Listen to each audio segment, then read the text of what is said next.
Have you ever felt alone? Stuck somewhere you thought was safe, but isn't? Have you ever felt that way in the place you call home? Home. Sweet home.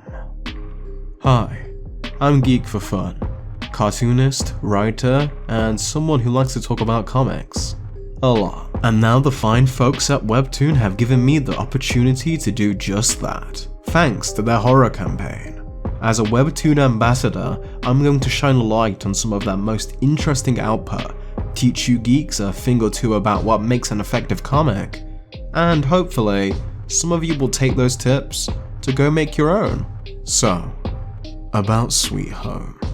Written by Kanbi Kim and illustrated by Young-chan Hwan, Sweet Home forces us to consume our bleakest thoughts. How big are our worlds? Are they confined to the dimensions of our screens? Why do we react with anger, giving others the worst side of ourselves when we just want to stop hurting? Is there even any point in living?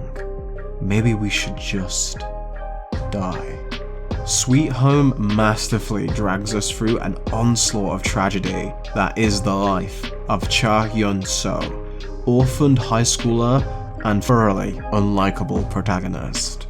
In horror, often we find the heroes to be possessed of some purity, noble and brave, while the victims are vulgar and deserving of our twisted thrills when they meet their grisly fates.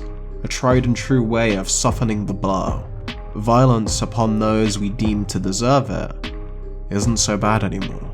Sweet Home has no interest in softening blows for its readers. Instead, we follow the truth of this boy. The facts are given to us piece by piece, and we are left to form our own judgments. His life is filled with sorrow, his situation is bleak, but any attempts of changing the circumstance or responding to those that show him kindness are met with anger, scorn, and vitriol, until he encounters something very, very hungry. And now Hyun may have to reconsider death's appeal. Let's break down this sequence and see why this makes for such effective horror in comics.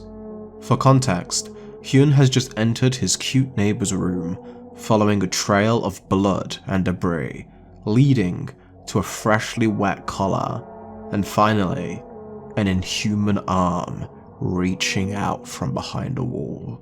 Now, having retreated to under his own bed, Hyun hears noises outside his door. This setup is already compelling, but the execution is sickeningly good. In comics, the reader has a unique relationship to pacing. Unlike film, the audience's speed of reading dictates how long to linger on each panel, which, when tension builds and every panel holds the potential to reveal something you might not want to see, it causes things to come to a screeching halt.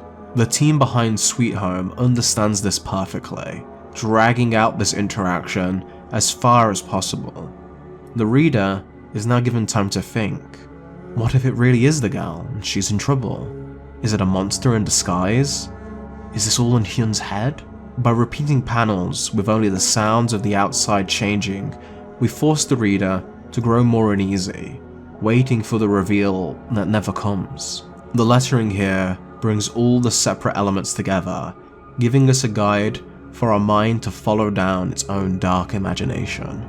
Focusing in on Hyun's expressions gives us incredible intimacy, but most importantly, claustrophobia. The panels are cramped, full, the borders between prison bars that you can't escape from. You are going to confront this horror, whether you want to or not. The only choice the reader has is the same one presented to Hyun.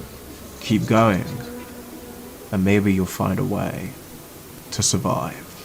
For those interested, Season 2 of Sweet Home's live adaptation is coming soon. So remember geeks, have fun, and stay tuned.